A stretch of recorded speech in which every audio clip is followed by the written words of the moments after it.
I'm Ayelet Waldman. I'm Paul Waldman. This is Boundary Issues.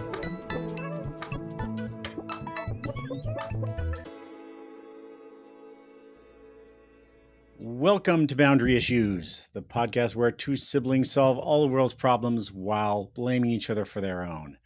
Usually we start off by having Ayelet and me talk a little bit about what's going on in our lives and maybe trade a few insults and gentle ribbing. We're not going to do that this time because this is a very serious topic that we're going to get into, and we have a lot to talk about with our guest. So, Ayelet, why don't you introduce him and we'll get right into it. I am so honored to be able to introduce to you Issa Amro, who I am proud to call a friend. Issa is the founder of the Hebron-based Youth Against Settlements, which is a nonviolent Palestinian resistance movement. And Issa's truly creative forms of resistance were inspired by the likes of Martin Luther King and Gandhi, and they include things as interesting and as unusual as a while ago, he did something called the Shooting Back Camera Project, where he distributed cameras to Palestinians, especially young people, for the purpose of documenting human rights violations by Israeli soldiers and settlers. He's appeared before the UN. He's met with EU members of parliament, other members of parliament, many other people. And he has made time for us today during a period of tremendous crisis. So, Issa, welcome to the podcast, and thank you so much for spending a little bit of time with us. Thank you, Ayelet, and thank you, Paul. So I want to just launch in. First of all, I think that many of our listeners don't know anything about the city of Hebron. So talk to us a little bit about that city. How large is it? Where is it? Who is the population? Hebron city is one of the oldest cities in the world. And here, Tel Rumeda was inhabited for 5,500 years continuously. All empires, historical empires, lived here. So we have a lot of archaeology and heritage here in Hebron city. Hebron is around 30 kilometers to the southern part of Jerusalem. Hebron is around 250,000 Palestinian inhabitants living inside the city. We have the Ibrahimi Mosque, which is considered as the fourth mosque in Islam. Hebron is famous of agriculture, grapes, and other kind of agriculture. As well, Hebron marble is the best in the West Bank, and Hebron is considered the biggest city in the West Bank these days, and the Hebronites are famous for being hard workers and working to make a change. What I want to talk about right now, what I want to get to is your experience right now in Hebron. But I think it's important to understand that to get a little bit of an idea of what happened in Hebron when the Israeli settlers invaded the city, what they did and what the consequences were, and how long that has been going on. So will you tell us a little bit about that invasion? Yes, Hebron was occupied on 1967. After 3 years of occupying Hebron, they established a settlement called Kiryat Arba. It's outside the city. It's one of the most well-known settlements in the West Bank, and it's one of the first where now Itamar Ben-Gvir lives and many other Kahana movement leaders live. It's called Kiryat Arba. Then 1979, a group of settler women during Passover, we are almost in Passover now, they occupied a building inside the city. So Hebron is the only city in West Bank after Jerusalem where Israeli settlers are living inside the city. So 1979, they occupied one building. Then they occupied other buildings in the area. And we have 5 settlement compound inside the city. And the presence of the settlers in the beginning was not seen there. They were minority. They were without any real consequences on the people, no closure. The streets are open, the market is open till 1994. Before you go to 1994, I just want to say briefly something about Kiryat Arba, the settlement, and then this outpost. So the thing to understand, if you were to drive through Kiryat Arba, you would say, "Oh, this is just a town. This is just a beautiful town." It is an illegal settlement. All the settlements are illegal, but this one is was an illegal settlement that was turned into basically a bedroom community. And this outpost is illegal upon illegal. They crept in completely without any kind of notice, permission, and they basically took over these buildings a little bit at a time. Okay, so then Isa, continue your story.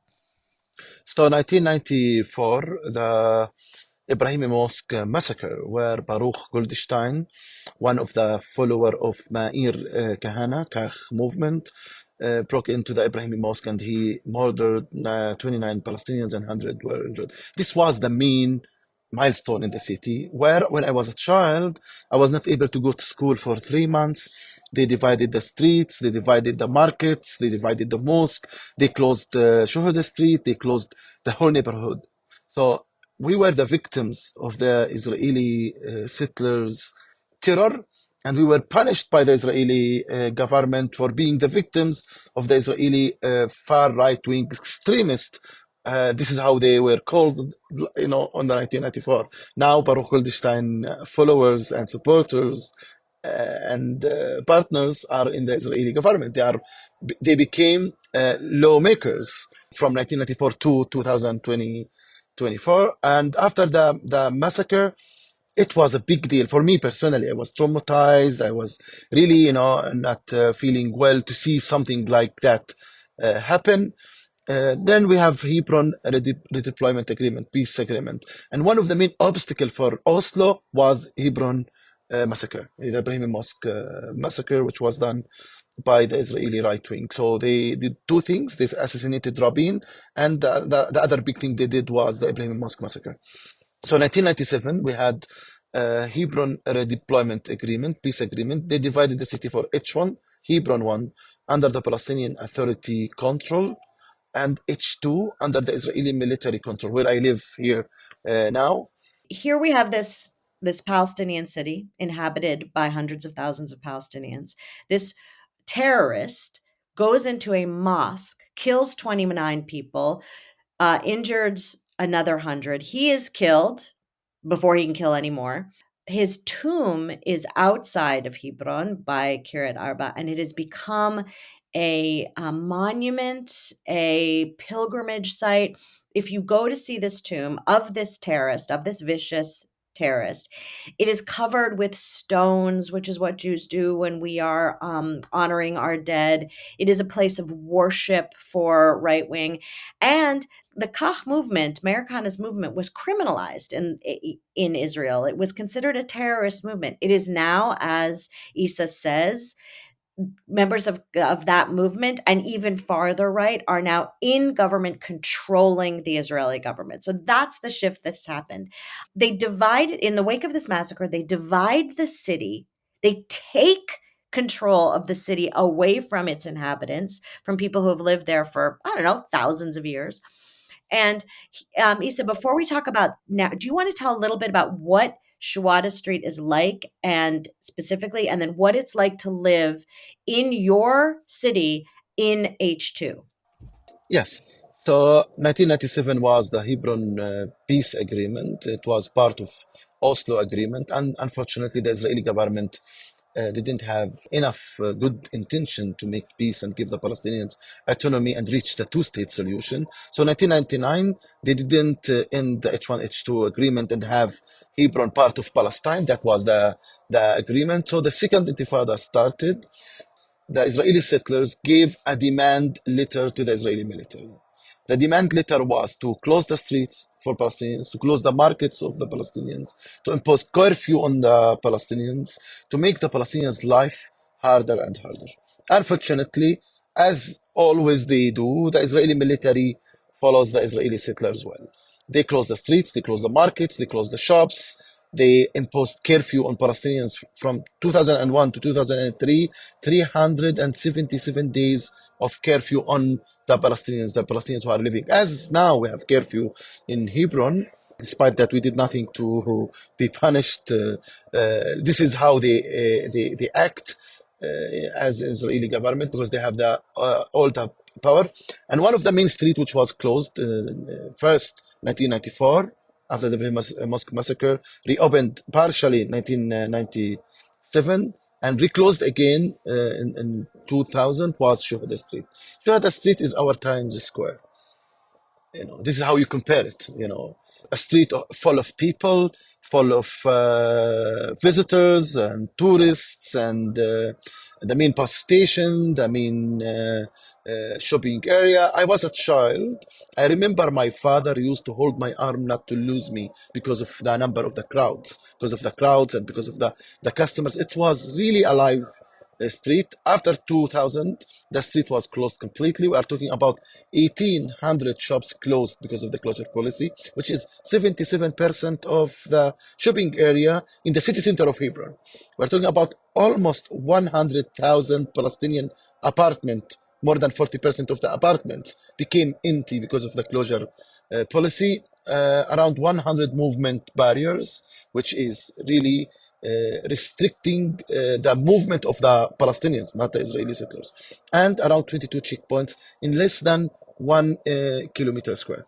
Something else very important, Ayelet and Paul, they changed the names of the streets from Palestinian Arabic names to an Israeli Hebrew names. So the Shuhada Street, it's King David Street, and the army call it Chicago Street. Where I was born is in Al Bab al Khan. It's called Amek Hebron now. There is a sign in Hebrew and in English, Amek Hebron.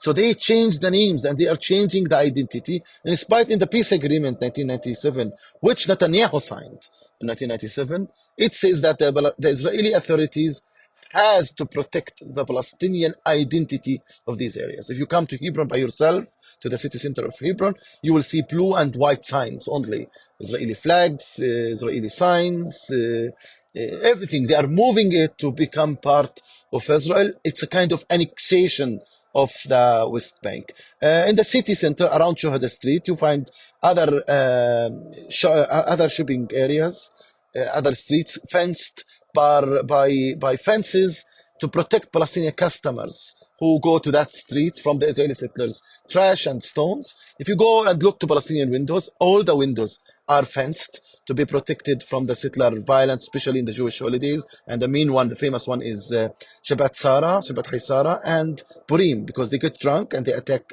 the Palestinian houses and the Palestinian people. So the city, from one of the most beautiful cities, one of the most beautiful neighborhoods, and really was really many tourists, Jewish tourists, Christian tourists, because the city has really it's a holy for everybody. It's the city of Abraham, and Abraham is the father of all the Abrahamic religions.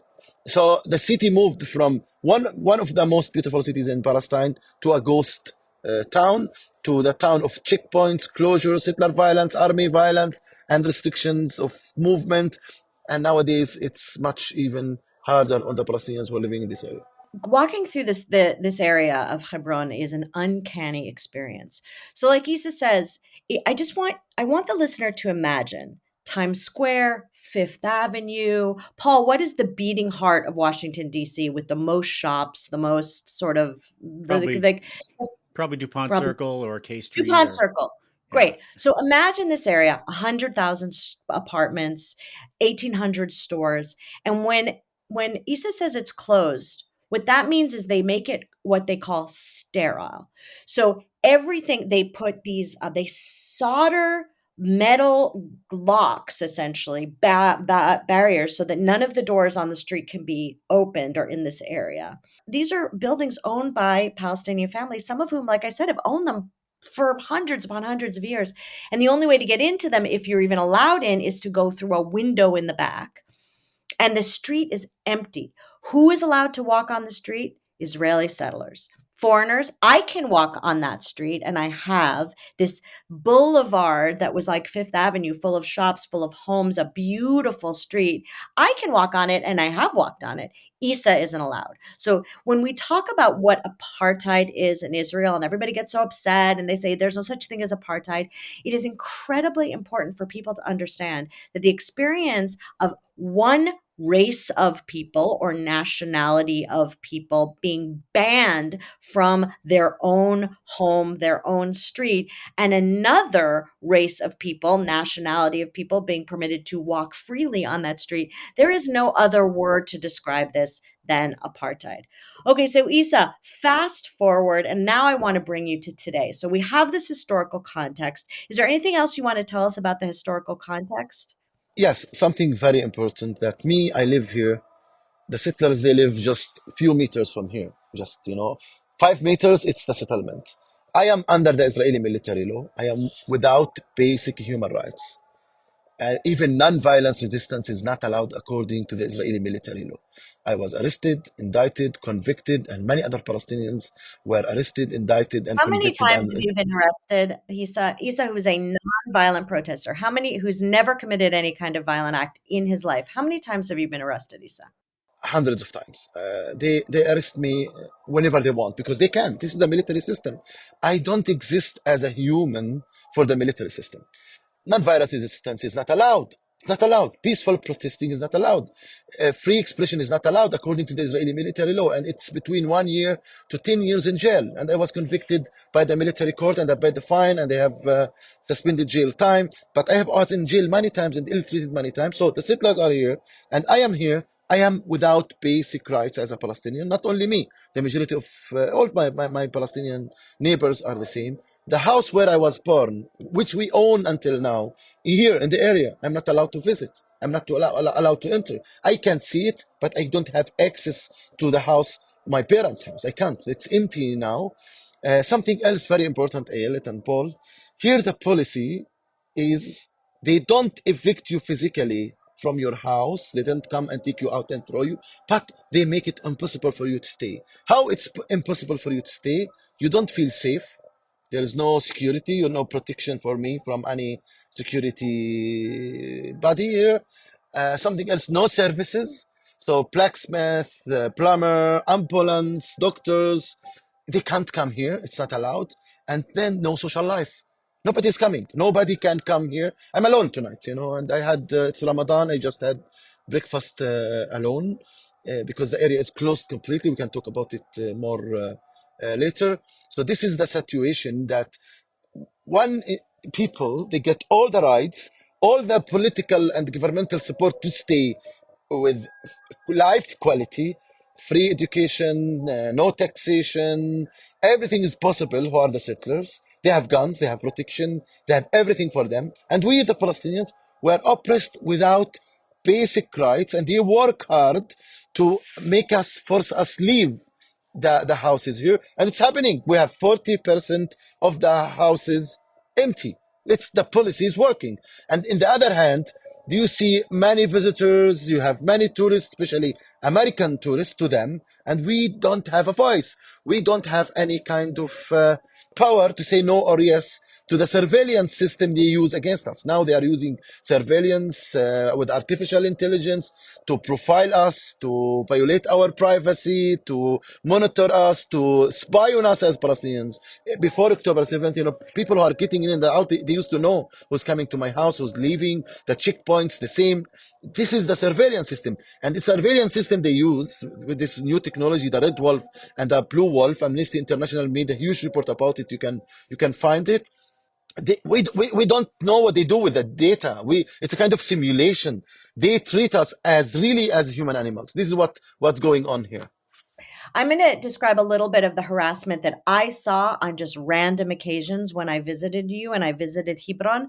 And then I want you to talk about the campaign of harassment from the settlers and then also from the soldiers. So I saw a group of settlers throw rocks, not stones, rocks at a group of little girls on their way to elementary school and kindergarten. I saw that. I saw adult people, men and women, throwing rocks at little girls as they were walking to school with my own eyes. I saw Isa's power lines cut by settlers who live above his house. I saw garbage and worse thrown during in the other parts of the city. They have settlers' homes right over the market streets, so they have installed these kind of metal grills, sort of nets almost over the market streets. Why? Because the settlers throw garbage and feces and crap down on those below them. I saw that with my own eyes. I saw when Isa and I were walking many checkpoints for fun as a game. I saw soldiers trap him inside like one of those rotating entryways just to humiliate him in front of us.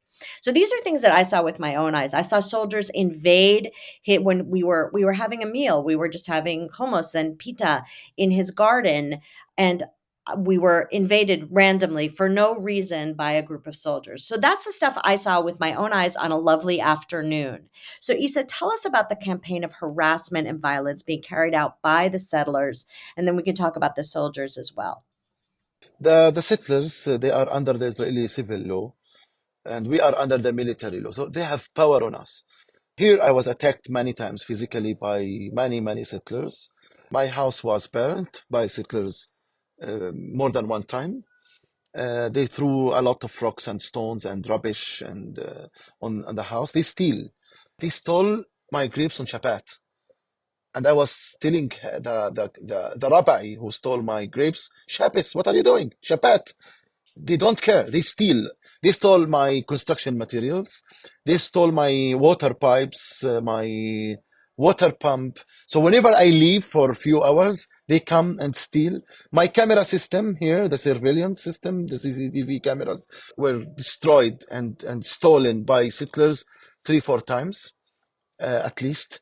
Recently, my main gate door was damaged by the settlers during Purim, and during Purim, the house was attacked many times.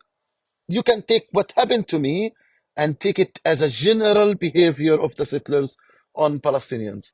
Physical attacks on Palestinians, verbal attacks on Palestinians, without any kind of accountability. I remember that one time I filed a complaint about settlers who cut my fence. I have a very ugly fence here to protect myself. It's the only way for protection, unfortunately. And by time I'm adding more and more fences here. This is what I can do only. They cut the fence. I went to the police station. I filed a complaint. I gave the name of the settler. I gave his address, his father's name. I gave the police video of what happened. 2 weeks later, the police called me and told me, Isa, the case is closed because we don't know who did it. I told the policeman who called me, I gave you the name. I gave you where he lives. I gave you the video. I gave you his father's name. Do you want me to catch him for you as well? He said, no, it's unknown person. This is the political will, not to make the settlers accountable for their terror, not violence. They are terrorists. They act with impunity, and it's not only in Hebron, Ayelet, and Bol. It's all over Area C, from Nablus to Ramallah, and you know about Purim, about many other, about Hawara, to Jordan Valley, to around Jerusalem, to around Bethlehem, to around Hebron, especially Masafer Yatta, South Mount Hebron, and inside H2 in Hebron. The settlers are so wild, and they are well protected by the Israeli military, even during their terror. And after their terror, the army and the Israeli police try to cover their crimes. And I want to give you a direct example. Itamar Ben-Gvir, I know him when he was very young. I saw him throwing stones. He attacked me personally, 2007, near Kiryat Arba, when I was volunteering in a Palestinian land. He was not allowed to be in the Israeli military because he was so violent. Teenagers, Well, teenager. let's say that again for our listeners. Itamar Ben-Gvir was banned from the IDF because he was a terrorist. He was violent. And the IDF said, we cannot have that man who is so crazy and so violent he was too violent for the IDF. So keep going, Isa. But he is now the Israeli National Security Minister, who's giving orders to the police, to the border police, and to many special forces in the Israeli security system.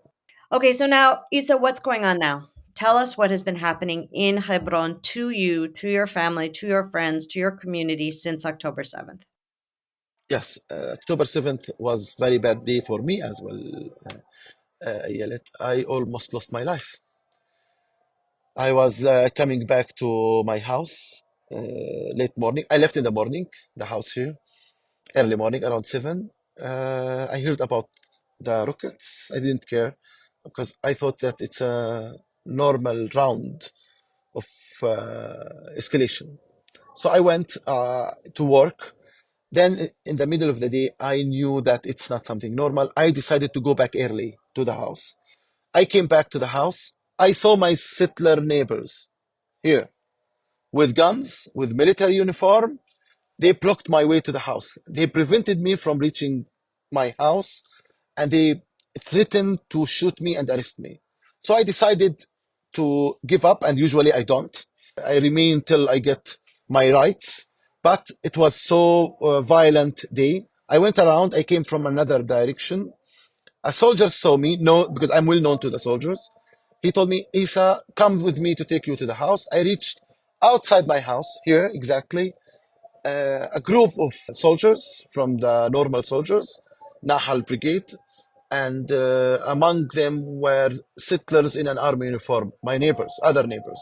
So they're donning uniforms even though they're not soldiers. So they're No, doing yes, basically cosplay as soldiers in order to carry out this kind of uh, illegal, false pretense that they're soldiers carrying weapons. yes, to have the power of the soldiers. This is what they want. And they detained me, kidnapped me to the military base. They know me. You know, the soldiers know me, the settlers know me. They kidnapped me to the military base, and I was tortured continuously for 10 hours. From midday to midnight, I was tortured by soldiers and settlers, and it was so painful to be tortured and sexually assaulted by the soldiers. I was gagged for the first time in my life, gagged by soldiers, blindfolded in a way that my head almost exploded. My hands were tied to the point that I was screaming from pain for 10 hours continuously. They tied it to the point the plastic ties went into my skin, then hitting me, kicking me, spitting on me, triggering the gun and put it in my head to shoot me and say it count to 10. I fainted 2 times and they didn't care. I get no food, no water. It was very cold, air conditioning on me. It was a torture. They were rejoicing. They were celebrating, torturing me. Then one of the soldiers, he's the only one. There were around 30, 40 soldiers and settlers. And settlers came to take selfies with me. The soldiers photographed what they did to me. They filmed what they were doing to me. Said, "Yesh lechem ishur," told the other soldier, "Do you have permission to do this?" The other soldier If said, one "Yes." soldier comes to your defense, Yes, he said, and everybody else, they were rejoicing, happy, and they said, yes, yes, we have issue. So my torture was an order from one of the commanders, and the army denied that I was kidnapped by the army. My Israeli lawyer was calling the army, calling the police, calling the Red Cross was calling because I was kidnapped. I disappeared, and they said no, he's not with us. At the midnight, they sent me to the house. They let me go. It was a long story too. And I was kept in the house for 1 week without food. Then after 1 week, I came out one day, and all the soldiers were settlers in an army uniform. They came to the house here. They vandalized everything. They destroyed my signs, my cameras. They attacked the house many, many times, and I was not allowed to leave. I want to interrupt with just one thing. So, Paul, this is actually so Nahal unit. You know who is in the Nahal unit? Our brother Ilan, who is Isa, a very to describe him as a peacenik and an anti-Zionist is not. I mean, he's very very angry and has been for decades about what is happening. And I have to say, I learned a lot from him about the situation. And the Nahal Brigade is where our brothers served grudgingly, I would probably add, is the very unit that has been carrying out this kind of violence against Issa. And what's important to know is that Issa he is someone who is very public. Like I said, appeared before the UN, meets regularly with members of parliament from throughout the world. And this is what they did to him. So you can only imagine what they did to people who don't have access to Israeli lawyers, who don't have people wondering where he is, who actually notice that he's disappeared. I mean, for most people, the only people who might pay attention to their disappearance are their mothers, you know? So this is what's being carried out against Issa. So Paul, do you have a question? Yeah, can I ask you, so while this was going on, what kind of things were the soldiers and the settlers saying to you about this? The soldiers know my politics very well. They listen to me because I meet many groups, and the soldiers, you see them outside listening to what I say. And I'm not Hamas supporter. They know that. I'm not supporting any kind of violence. They know that. I always denounce all types of violence, and I really say all the time, peaceful resolution is the only resolution. The peaceful resistance is the only way to achieve our rights. They know my politics very well. So it's not a suspect of something like that. What they were telling me exactly, each dog has his own day. Each dog has his own day. I'm a dog, and it's my day. They got the attention that all the attention is in Gaza to revenge from my politics, from me. This is what they were doing. They were saying, "You talk about us. You talk about the occupation. You don't want settlements. You want peace. This is what you will get." This is, it's a kind of punishment. It was a kind of revenge for my non-violence politics, and they were telling me openly, your Israeli traitors, the friends, they were referring to the leftists in Israel, the Smolanim. This is what they were telling me, will not help you now. This is what they think. They think it's the time to get rid of their political enemies, even the Israeli leftists. And they started going after Breaking the Silence and Beit Salem and all the Israeli human rights organizations. It's not about Issa. It's about anybody tries to speak loud openly against the occupation. This is what they were doing to me, and this is what happened to me. And really, to be very honest, I didn't want to talk about it in details, and I didn't mention everything happened to me, Paul and Ayelet. But what made me talk more, especially about the sexual insult I got from the soldiers, I saw that it was a trend. After I was released and I was watching the videos, a lot of videos was released of soldiers torturing Palestinian detainees. People just being grabbed from their homes, handcuffed, blindfolded, then beaten and beaten and beaten and tortured by Israeli soldiers and by Israeli settlers in an army uniform or by the Israeli police. What I told you is what is happening to many, many Palestinians. Palestinians are terrified to death now. And really, to be very honest, when I was with them, I didn't expect I will go back live to my son. This is what the impression I got. And every time I live here, I fenced myself. My window is with blocks. I have blocks on the window, blocks, concrete, cement blocks now. I fenced everything here. Not only me, the majority of the Palestinians who are living here, they are really terrified to death. Many families left. They don't have now any kind of protection. They don't walk freely. It's a night curfew here. After 9, if the soldier catch you, you will be beaten. You will be detained for many hours. Women, elder, kids, you will be beaten after 9 o'clock. These days, for the community who did nothing, we didn't do anything on October 7th. We live in the West Bank. Then I didn't have food in the house.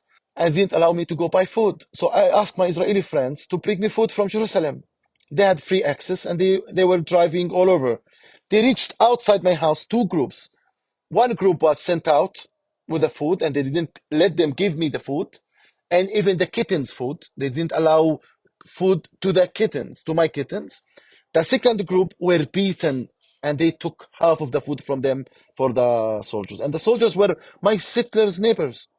They were in an army uniform, going around, walking around, and acting as wild as possible without any accountability. Then October 20th, I was evicted from my house physically. The soldiers came to the house. They took me from the house physically and they threw me outside and they said to H1, you are not allowed to live here anymore until the war ends. And then I went to court. I won. I came back. And after I came back, I was attacked again by soldiers. They are settlers, I know, but they are in an army uniform. But they treat them as soldiers. And now we live alone. You don't feel safe. From time to time, the settlers attack you. They throw stones at you. They attack you physically in the streets, curfew, closing the checkpoints. Yesterday night, for example, I heard a noise. I saw a big fire and soldiers were shouting and screaming. I was afraid and people started calling me. It was around midnight. Hey, so what's going on? It was a training for the soldiers. We are a training zone for them as well, making fire, shouting and yelling. And I don't see that they are in war. Really, I see that they are enjoying what they do. They acting with supremacy with us, and they treat us at the checkpoints. They dehumanize us. I was really touched by seeing the soldier mistreating 90 years old Palestinian. He's very famous here that his family protected the Jews in 1929. Himself lived with Jews, and they have very good connection with Jews who were living in Hebron before the occupation. They forced him to take off his shoes. He's not able to do it. I helped him to take off the shoes, to take off his clothes, and he lives in the settlement. The settlement came to him, and his house is called the cage house. The army called his house the cage house, and they ill-treat this old man. They ill-treat the kids. They beat up the kids. They threaten the kids. They threaten the women. Now, around 1,000 Palestinian families live in the restricted part of H2 without social life, without visitors, without doctors. So if your daughter is not living with you in the house, she can't come and visit you. Your grandsons, your granddaughters, they can't come and visit you. So no social life at all. You feel alone. You feel that they may come and kill you anytime, the soldiers. And this is what the impression they give you. They went to families, Ayelet, some families, the settlers in an army uniform. They knocked on the door in the midnight. I told them, if you stay here till tomorrow, we'll come to kill you. This is what they told the families. So the families called me Isa. This is what we got from the army. They don't say settlers. People don't know the difference. They said, this is what we were told from the army. Do you think they will kill us? We have no place to go. We have no relatives outside H2 to live temporarily as other families did. This is the situation in general now. I think that in America, people have obviously heard a lot about what has happened since October 7th, about the Hamas attacks and the Israeli attack on Gaza. We get a lot of news about how that relates to the American administration and the weapons that we supply to Israel, and the question of how upset Joe Biden is with Bibi Netanyahu or not, and what is America going to do. But this story about what has been going on in the West Bank since October 7th is something that I don't think anybody in America has heard about. I've seen one or two articles about it indicating that there was a real uptick in violence directed by settlers against Palestinians in the West Bank. But is this something, Isa, that is going on across the West Bank? The settlers and their supporters feel like they have now new permission to kind of amp up their harassment, the violence that directed against people in the West Bank. Yes, these days the Israeli government, led by Itamar Ben-Gvir and Smotrich, are implementing their mandate and their policy to annex West Bank to Israel. This is what they are doing. This is the reality on the ground. So they are now funding more and more settlements. The settlement in Hebron, they are adding a new settlement inside the city. They are demolishing more and more houses. The West Bank roads are fragmented. To reach Ramallah, it's 5 times harder than the normal days, from one city to another, from one village to another. The majority of Palestinians don't work. They don't have income since 6 months. People are starving in the West Bank as well. They don't have enough money to buy food. There is food, but there is no money to buy food. The Palestinian Authority employees, they didn't get regular salaries since 6 months because of not transferring the taxation which Israel collect on behalf of the Palestinian Authority to the Palestinian Authority. Army raid to Palestinian villages, Palestinian towns, Palestinian cities. Every night there is an army raid. Soldiers, they raid houses. They beat people, they arrest people. Sometimes they don't arrest, they just search the houses. And before they leave, they draw stars of David on the houses doors and walls and the shops in Area A. Area A is ostensibly, it's supposed to be governed by the Palestinian Authority. They're not supposed to have any authority in Area A.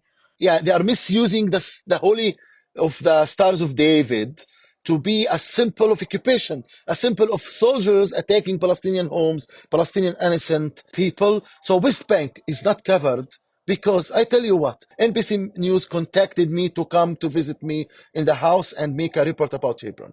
And we did all the arrangement to come, all the coordination.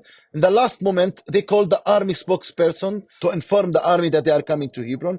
The army told them not to come, and they didn't come. So the army spokesperson and the army and the settlers don't want American news outlets and American media to come and explain what's going on the West Bank nowadays. I don't know if our listeners know this, but there was a mass distribution of weapons from Itamar Ben-Gvir organized this. Weapons paid for by the US government, a mass distribution of weapons to primarily settlers, to what they call security squads, which are just violent groups of settlers. And some of these are people who are so, like Baruch Goldstein before them, are so violent, so aggressive that they have not been permitted to be in the army. They were given weapons with which to, the idea was somehow that though they were not attacked, though they were actually protected, the people who live in the Gaza envelope, so many of them leftists on these kibbutz, they were left to die on their own because so much of the army is deployed in the West Bank to protect the settlers, to allow them to carry out this campaign of terror with impunity. And these are the people who are distributed these weapons, which are now being turned on the Palestinians of the West Bank. We are talking about 100,000 rifles were distributed. This is what we are talking about. 100,000. This is what Itamar Ben-Gvir was proud of. He said, I distributed 100,000 piece of weapons to Israelis. And the Israelis who follow him are the settlers, the violent terrorist settlers who attack Palestinians. And really, I see the majority of the settlers are with weapons, especially the violent ones, who are really have record in the Israeli police of their physical violence against Palestinians. So the settlers are becoming a military within the Israeli military. There is no need for settlers to have weapons. They have the military, they have the police, they have everything, especially in the West Bank. The majority of violence in the West Bank is coming out from settlers these days, not from Palestinians. And Palestinians are really afraid, and many innocent Palestinians were killed or arrested. We have around 3,500 Palestinians detained now in administrative detention. It means without trial. They don't know why. The army arrested more than 8,000 Palestinians since October 7th in the West Bank. The army killed more than 400 Palestinians.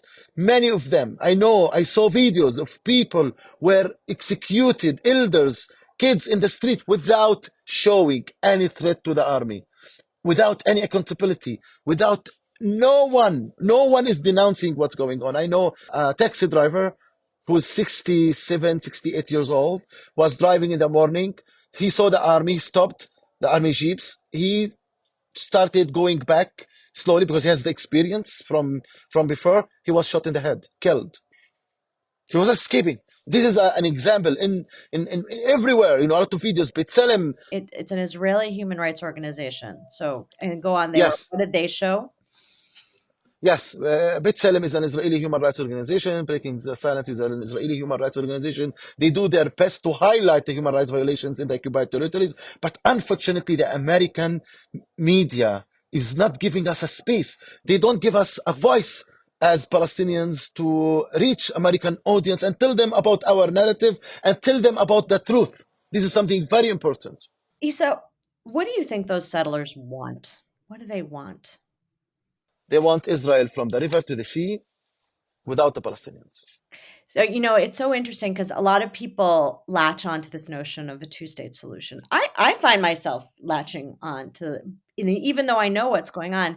And the analogy I heard that was the most clarifying for me is that when you think of a two-state solution, the part that would be the Palestinian state, it's not a contiguous community. It's the best way to think of it is a piece of Swiss cheese where there are these settlements that are the holes growing larger and larger and larger, and the Palestinian community is the tiny bit of cheese that is around it. And there is no way to turn that into an actual functioning state. And that was the whole point of the settlement strategy from the beginning.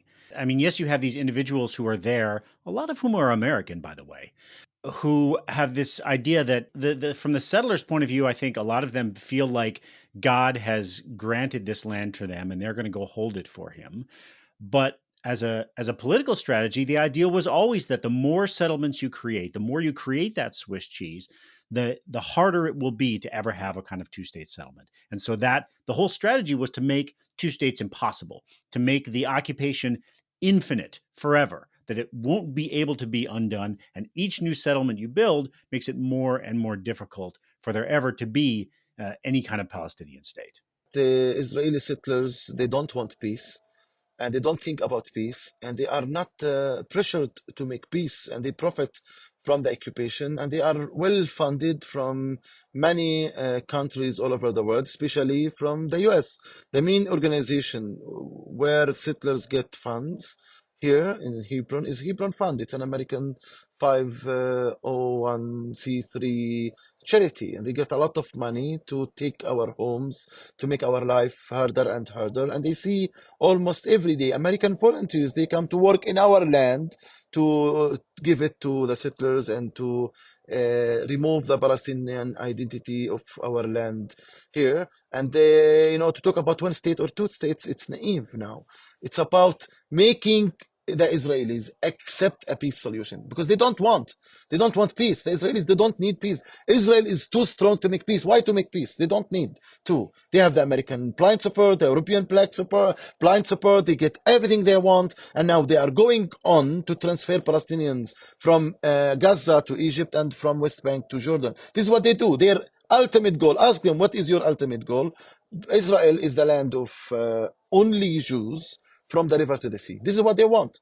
Do you think, Isa, that the goal is that people, Palestinians who live in the West Bank now, that they hope that they'll all be able to sort of shove them into Jordan, and that's where, or is it just you'll just live as you are now in a kind of permanent state of occupation, and you'll give up your hopes to actually have control over your own lives and your own homes?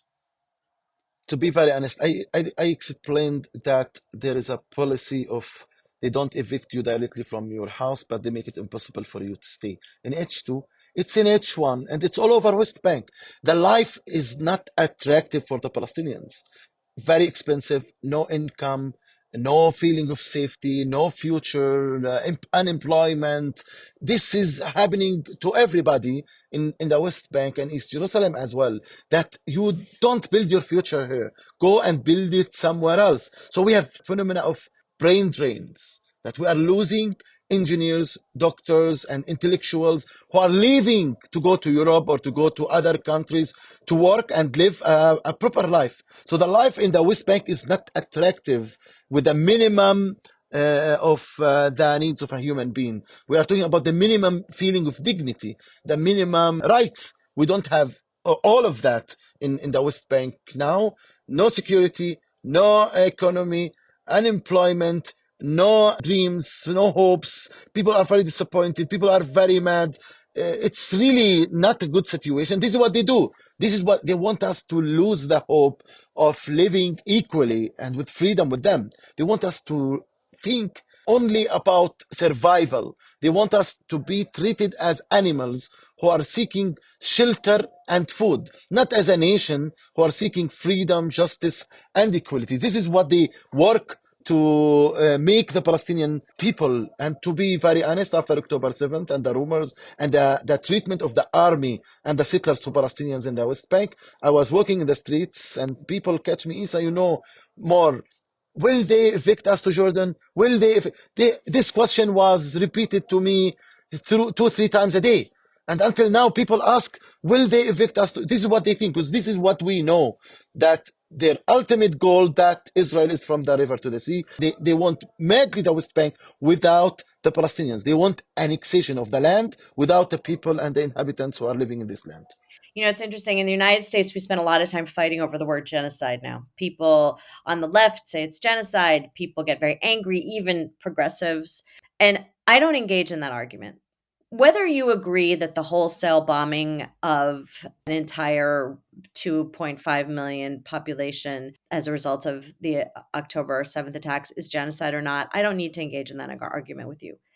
But it is very clearly ethnic cleansing. To reduce Gaza to dust, to make it impossible for Palestinians to live, that is ethnic cleansing, to drive people from their home. And we don't need to debate whether it's genocide or not. That's enough. And that is a violation of international law. That is a violation of basic human decency and basic human rights. Isa, our father was one of the founders of Kibbutz Kisufim, and he moved to Israel in the 1940s. He wrote these letters home, and Paul and I did a podcast episode about these. He was very leftist. He was a labor Zionist, leftist Zionist. But the language about the Palestinian population that he writes about, it sounds horribly familiar. Like that idea that they will build a Jewish safety paradise, and that the Arabs, because they don't use the word Palestinians, the Arabs will leave. They will just leave. They will go where? Egypt, Jordan, wherever. It doesn't matter. They will leave. And that is exactly the narrative that we hear now, the fantasy that 7 million people will pack their bags and vanish. Do you want to, Isa, just say something in closing? Is there anything that we haven't asked you? Anything that you'd like to say to our audience? I want to say that the relationship between the Israelis and the Palestinians is a relationship between an oppressor and oppressed, occupiers and occupied people. This is the description of the relationship. It's not a conflict between two entities and two armies and anything like that. We are the oppressed without basic rights, and we are stateless, and we have nothing to do to the occupation. And usually occupied people, oppressed people, people living without basic human rights should not be judged at all. We should judge the occupiers and the oppressors and force them and pressure them to change their policies and end their occupation and apartheid. Something else very important. Without the American blind support to Israel, Israel will not be able to maintain the occupation and the apartheid for that long.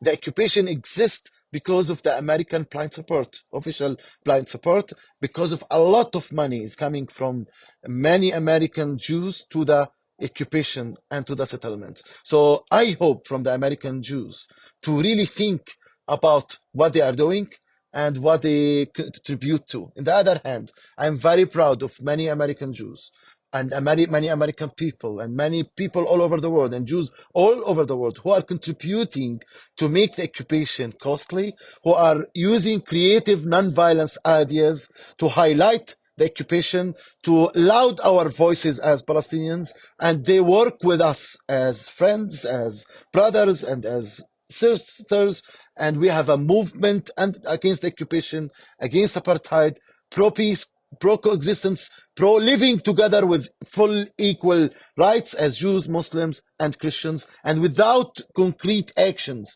against the occupation, without banishing the occupation and the apartheid, nothing will change.